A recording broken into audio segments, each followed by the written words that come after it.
Welcome and thank you for tuning in to the Visit the Northeast of Scotland podcast with me, your host, Jacqueline von den Acker. In today's episode, we're speaking with Calum Lockerbie, owner of Bothies Bannocks. Calum is a local lad with a passion for top quality seasonal produce and provides a range of fun and informative food and drink experiences in the Deeside area of Aberdeenshire. Calum is the type of person who is busy with lots of different things, including working as a part-time butcher for a local rare breed pig farmer, assisting at farmers markets, and generally lending a hand to his many friends. Calum was a trained chef for several years, which is how he developed his passion for food and drink in the Northeast. The idea of starting his own foodie-related business had been brewing for a while, and not long ago, the time was right to launch his new adventure. Good afternoon, Calum, and thank you for joining me today here at Tornacoil. Is that how you say it? I can never pronounce it. Tornacoil, there we go. Which is a lovely hotel restaurant here in Banchory. We've got a beautiful view of the autumn colours here from the window. Today we're going to be speaking about food and drink tourism in particular, a little bit about your history and about your own business within the food and drink as well. So let's start off with a bit of background on yourself within catering and hospitality, and ultimately how that helped you set up your business. When I was younger, I spent a lot of time in the kitchen at home with my mum. I always thought I was helping. She might disagree and say I was more in the way than anything else, but I always had a keen interest in cooking, and I was brought up in good quality food as well. As I got a bit older, I started spending a lot of time working part-time in the local hotel kitchens. Just kind of kitchen portering sort of stuff and a wee bit of chefing work. When I left school, I went and did a modern apprenticeship as a chef. One day a week at college, the rest of the time working full-time in the kitchens, which kind of led me to working in kitchens all over Scotland and the French Alps. And it gave me a real passion for cooking, a passion for the good quality produce. I really enjoyed the buzz of commercial kitchens. Mm-hmm. It was a good fun place to be. It was hectic, it was fun, it was good when I was a bit younger. Unfortunately, kind of over time, that love for the hecticness of the kitchens kind of left me a little bit. You know, it was long hours, it was hard work. Eventually, I kind of came away from it. It was actually my time away from it where I started to enjoy cooking more, and I started to get more passionate about the produce that was round about us. Was cooking a conscious choice for you, or was it something you fell into? It just kind of fell into it. You know, there was work available, it was close to home, and it was easy. So I mean, I landed in kitchens by default almost, you know. But as I say, I enjoyed my time there. And yeah, ultimately, it's led to where I'm at today, I think. You know, over the years, being away from it, I started spending more time helping out with various producers and working at farmers markets for people. I always had loads of ideas of starting my own foodie businesses. Some of them were good, some of them weren't so good. Mm-hmm. I almost took over a deli shop in Afford many years ago, and that never quite pulled off. And one day I was kind of swanning about at a farmer's market, yapping to people, buying my produce as I usually do on a Saturday morning. I went home and I was sat in my kitchen with a few beers, looking at what I'd bought, thinking, what am I going to make? And that led me to the idea of my market day cookery class, which started this whole food tour idea. Before I knew it, in order to run my market day cookery class, I had to go and buy a bus, and then I had a vehicle, and then I thought, what else could I do with this? Mm-hmm. And I started researching what I could do, what I could offer food and drink tour wise. Okay, so you've named your business Bothies Bannocks. I know you've done quite a bit of research to settle on a name. How did you settle on Bothies Bannocks? Do you know, I really wish I could take the full credit for this, but it all came about with a group chat with some pals of mine, where I said, look guys, I'm planning on doing a food and drink tour business. You know, can you help me with some name ideas? And there was some fairly boring, stupid names thrown about. There were some really good ones thrown about. My pal Dave came up with I think it was Bothies Ballads and something he had suggested. And that got me thinking and took me down this line, and Bannocks had been mentioned somewhere else. Mm-hmm. And I thought, okay, what's distinctive? And after kind of looking at it for a while, I started to quite like it. Mm-hmm. Yeah, it's a good conversation starter because not many people really know much about Bothies or Bannocks. Yeah, I remember a Facebook post, I think, where you asked the question, what is a bannock? And there was loads of conversation in different areas. That was just in the early days of this. And I mean, I thought I knew every different type of bannock in the country, but when I put that was on a Scotland-wide, Scotland from the Roadside Facebook page. And I put up this post asking exactly that. And the responses from all over the country were wild, you know. And it was interesting that 40 miles down the road in Angus, a bannock's an oatcake. Yeah, up here in the northeast, to us, a bannock's a pancake. But across the country, down in the borders, it's a fruit loaf style thing. Yeah. Up in Orkney, they've got one that they make from bare barley, a hardy kind of Orkney barley that survives the wind up there. Uh-huh. It's an interesting conversation starter. And the Bothies side of things, well, I mean, to me, growing up, a Bothy was a farm outbuilding where workers would go and have their fly or have their lunch or whatever. Mm-hmm. Traditionally, they would have been buildings that the farm workers lived in, spent their off time in. There's a lot of Aberdeenshire's Bothy history is kind of well documented through the Bothy ballads. Mm-hmm.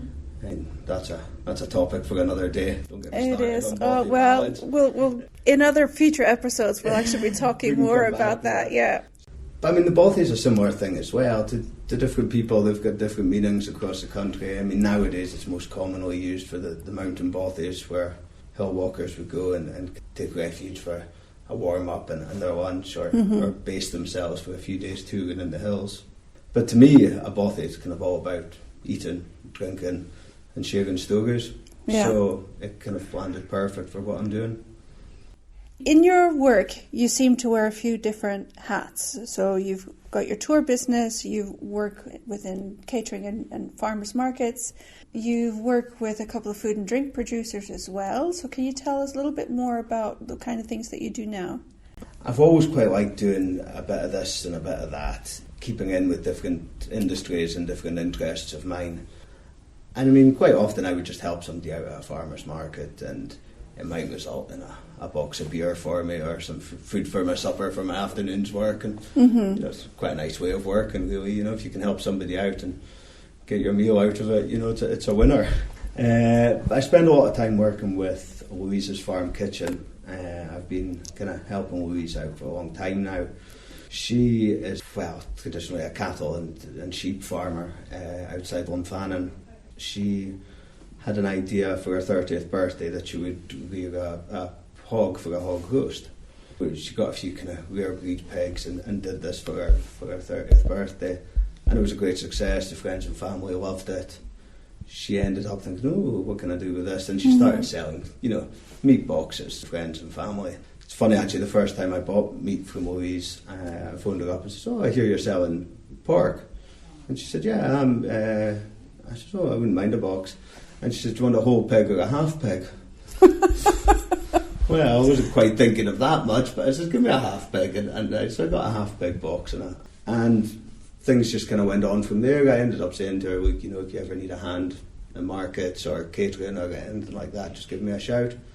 And that's probably 4 years now. I've helped out with various events and shows, festivals, weddings, markets. And so it's been good fun.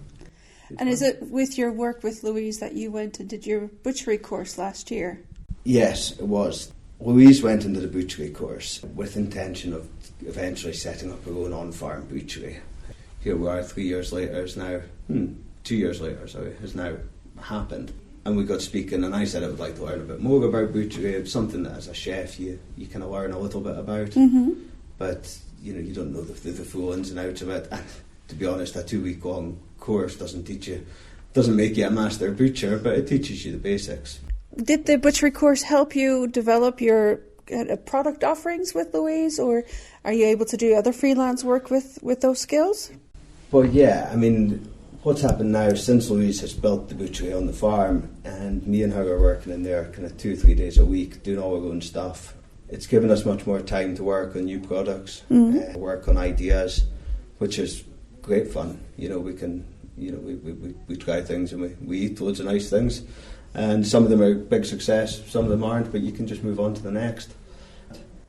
And within your tours, you would go to your farmers markets in the morning to get your ingredients, and we'll speak about your tours in more detail later on.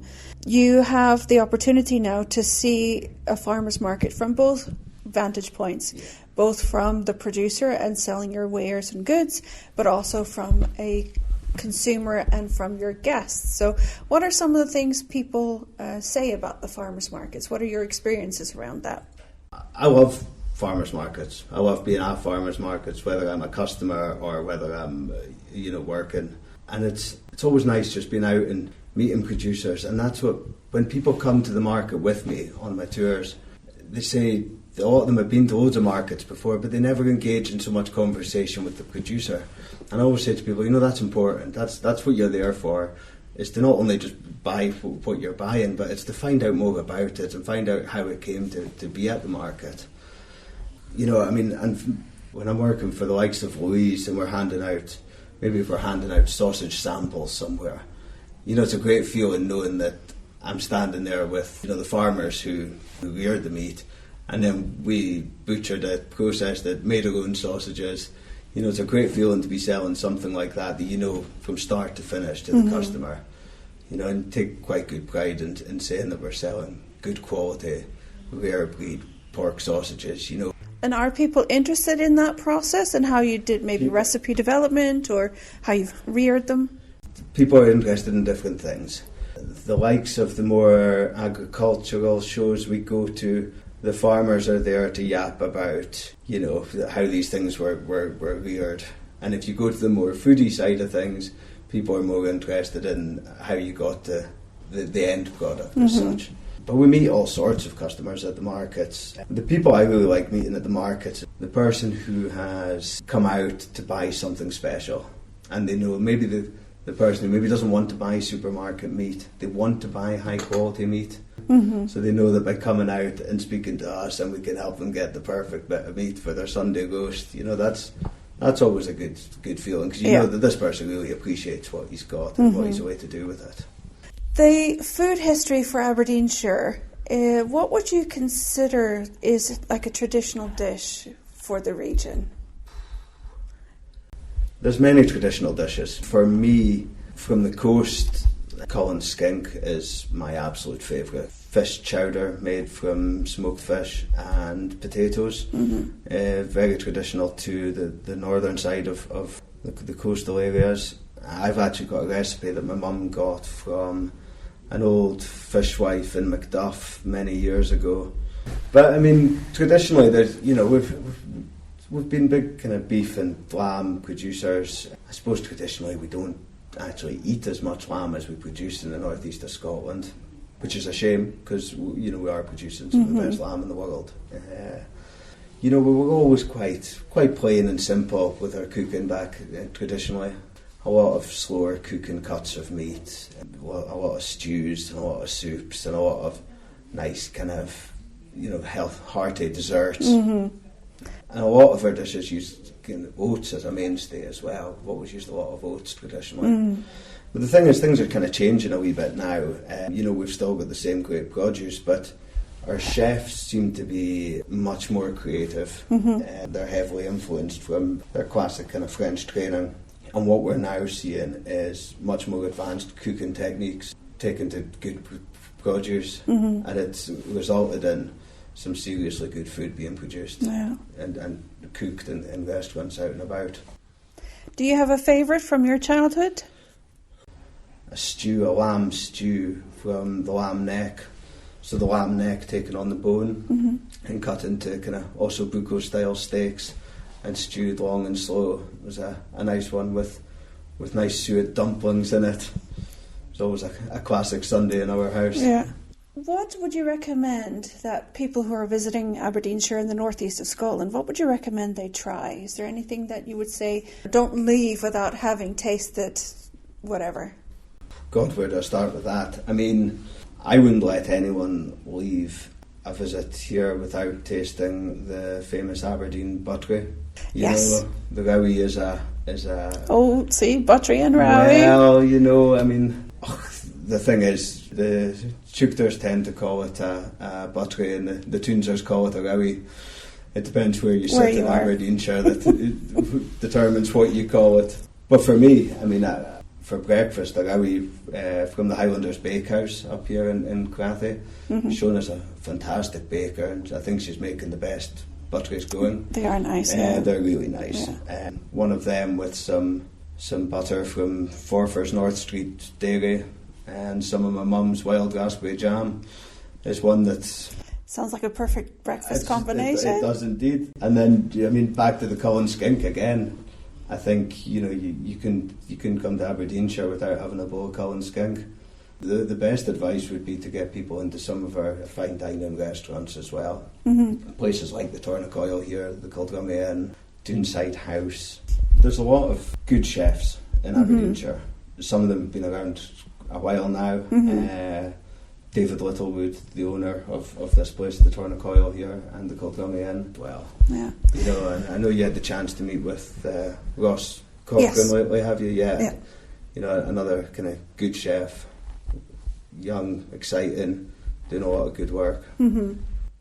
We spoke in actually it's the previous episode to this one with Ross, and spoke about doing, you know, food experiences and a number of the good quality restaurants that are available in the area. But it's not just that, it's also a growing trend, and certainly in recent years, where a lot of the producers are starting to offer more experiences as well. So Campbell's O'May, for example, they've been developing their products and are now starting to do cheese tours and tastings, etc. There's a number of food and drink producers around in the Royal Deeside area as well, where you can learn the process of how they make gins and rums and absinthes, and I know that's one of the things on your tours as well. So that's a nice segue to getting back onto Bothies and Bannocks. And can you give us some examples of the types of tours that you're doing with Bothies and Bannocks? Well, I mean, you just pretty much told everyone exactly. all these things in the northeast here have just started appearing. The food producers have started really developing their tourism side of things, which has made developing tours for me very easy. It's given me a huge range of places to experience and take people to. I've got a range of kind of set itinerary tours that I do. As I mentioned earlier, my market day cookery class was the one that started it all. That's a case of coming out to the market in the morning, a farmer's market in the morning, where we meet the producers, we have a yap, we have some samples of things, we have coffee, and between us as a group we kind of decide what we're going to buy based on seasonality and what's available on the day. We then take a trip to a specialty drinks shop where we can buy some nice beer, wine, whatever you like, to take to the kitchen with you. And we head back into the kitchen where we meet a chef pal of mine who runs a kind of combination of hands-on cookery class and demo style stuff. Right. And we rustle up a kind of 3-course meal and sit and have some nice drinks. And that's been a big success, really. It's worked quite well. Another couple of my set itinerary tours are the Royal Whiskey and Cheese one for overseas tourists more, because it's a nice drive out through Deeside where we visit, as you mentioned, the Campbell's O'May. They produce top quality farmhouse cheeses, and they take you for a wee tour of the place and a wee tasting. It's really quite nice. And then we head over to the Royal Lochnagar Distillery, where we get a tour and a tasting there, and we stop for some nice lunch in Ballater and head back into Aberdeen. You mentioned international visitors. Do you get a good mix of international and locals? Or is there a different audience for the type of tour? Different audience for the type of tour. The one I just mentioned, the Whiskey and Cheese one, seems to attract the overseas visitors more. The Spirits of the Angus Glens one, where we head down into Angus there and we go to Ogilvy Vodka, discover Scotland's first potato vodka. We have a nice kind of brunch at the Castleton Farm Shop. And we head to the Gin Bothy. I know it's a favourite of yours now as well. Yes. Where we sit and we get treated to a nice kind of 4 or 5 full pour gins. Yeah. That seems to be appealing more to locals. The Aberdeen Angus and Absinthe tour I offer, where we visit Cairnton Farm and meet Farmer Ken, and we get to see his kind of prize-winning Aberdeen Angus bulls that he's very proud of. And then we head down to the Lost Loch distillery, where we discover Scotland's first absinthe. That seems to be appealing more to groups of young guys, funnily enough. Do you think the whisky is more popular because that's what Scotland is really known for, even though gin seems to almost be surpassing whisky in some respects? Obviously, whisky is going to be still is the biggest export in terms of drink. Gin is a really close second. Well, it is, and the thing is, I don't think, Scotland will never lose its whisky. People when they think of Scotland, they think of whisky. Yeah. It's the first thing they think of. As far as food and drink goes, it's almost the only thing they think of. Maybe our Aberdeen Angus cattle or our Highland cows are, up there with it. But it's certainly the things that people think about. There's been the question around Highland cows. You've mentioned them just now. And some people don't realise that they are a product that you eat, the Highland cows. Sometimes they think it's just something you look at like a pet. Yeah, it always seems bizarre to me because, a Highland cow is not a great pet, but it's a great steak. Yes, they're nice and they're everywhere, but they are really, they produce a wonderful beef. The beef that comes from Highland cattle it's up there with the best. Have your guests been surprised with what's on offer and available in Aberdeenshire when you've done your farmers markets or your whisky tours? Yes, they have. As much the overseas guests are surprised with some things, but so are the locals. I'm saying locals, in Scotland and England, UK visitors. A lot of them have no idea that we have such a wide range of food and drink on offer, and that not only that we're producing such good food and drink, but that there's so much tourism surrounding it. And I really like taking out people from, if I go into Aberdeen and take a group out here, and they say, "Oh, I had no idea that this was here," or "Oh, is that where that's made?" or that kind of thing. Yeah, and I think that is a really interesting direction that we're going in within Aberdeenshire. Is, we have with Visit Aberdeen and Opportunity Northeast especially really been looking at food and drink tourism and how to develop that and how to showcase some of our wonderful offerings. So if you had a crystal ball, and I know this is an impossible question, but where do you see the future of food and drink tourism for Aberdeen? In my view, we're producing some of the best food and drink in the world in Aberdeenshire, and traditionally, people of the Northeast have never been very big about shouting about what they do. We never want to share things, we're never ones to boast, and we just quietly kind of work away and work very hard at making the best of produce, but not actually telling anyone or sharing it. So, as you mentioned, Visit Aberdeenshire and Opportunity Northeast have done a huge amount of work in building this reputation and getting people more visitor friendly and setting up kind of little tour offerings on their farms or on their sites and their distilleries and such like. Tourism numbers were building. This season I think was going to be a bumper season in tourism in general. Yeah. And I think if we were to look at the food and drink side of that was going to be bigger than it's ever been. I'm still positive it's going to take off. The momentum's been building. It's still building. The people are doing a huge amount of work in the background. And there's still an appetite for people to go and visit. Oh, there is. I'm getting inquiries from all over the place with people still keen to come and move about and see what's on offer. What would you say to encourage visitors to the northeast of Scotland? Why should they make a point of coming here? Well, the northeast of Scotland's often been overlooked, I would say. The big Scotland tours kind of bypass us. They kind of come in, Edinburgh, Glasgow, Loch Lomond up to Loch Ness and back down the west coast and home again. And they kind of miss out the main chunk of the northeast, and even down into Angus and Fife even is quite often missed out. That's the other thing with the northeast, the weather. It's driest part of the country, next to Fife. We've got no midges. Yes. We have small midgie numbers, but nothing like the West Coast has. Mm-hmm. And with that amount of sunshine and the kind of rolling landscape, as I said, it's not as epic as the West Coast's, but it's nice. Obviously, as I've said, we've got the best food and drink. I think we've got the best tour guides as well. Does that include me? Of course it does. Of course it does. I know you were speaking to another local tour guide a couple of weeks ago as well, yeah. Alistair. Mm-hmm. Happy to share the place with visitors. There's nowhere I can think of in the northeast that's overly touristy either. Mm-hmm. It's not an overly touristy place. Mm-hmm. So what you get is a kind of real authentic feel for the place. Yeah. Calum, thank you very much for telling us about your experiences and some of your tours. Thanks again to Tornacoy for hosting us for this interview today.